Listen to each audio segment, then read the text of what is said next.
gentlemen, please. We are about to do a job in Italy.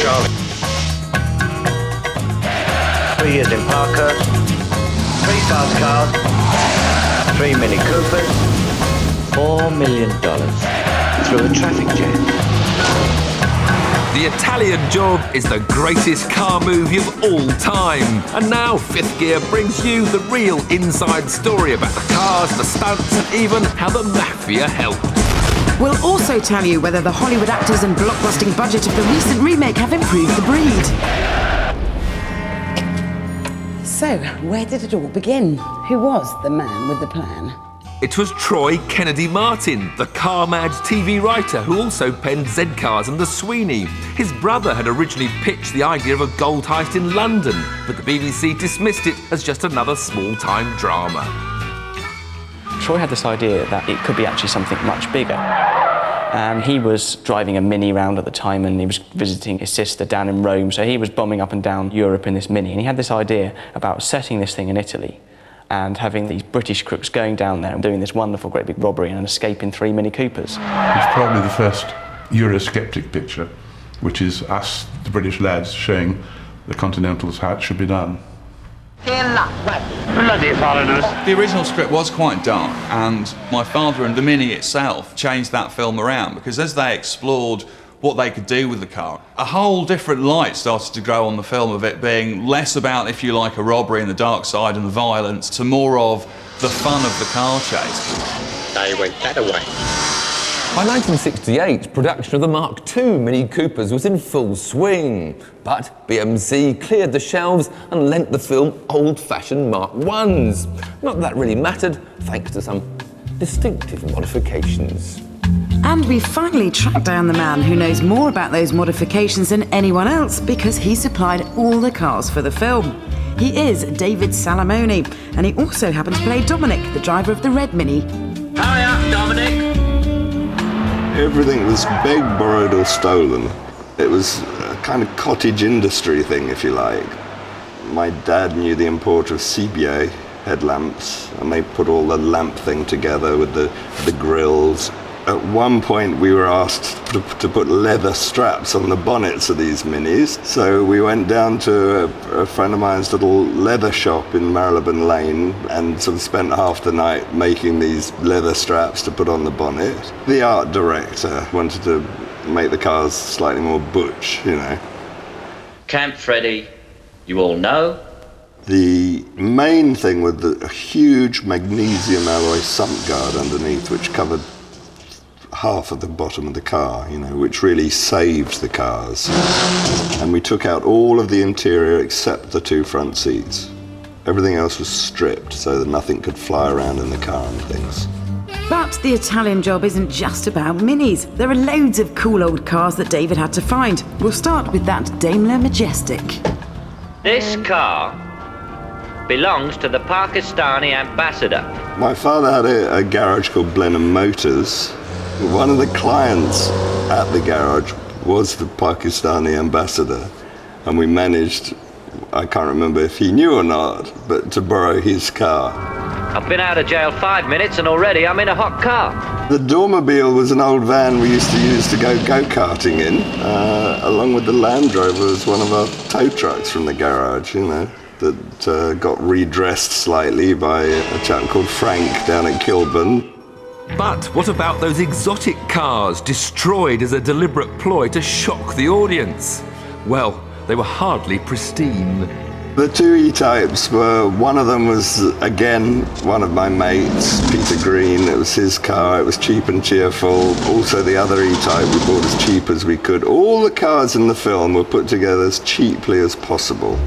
James Bond had been driving Aston Martin DB5s for years, but Charlie Croker had to make do with a DB4, albeit one of just 70 cabriolet versions ever made. And this is the very car Michael Caine drove in the film.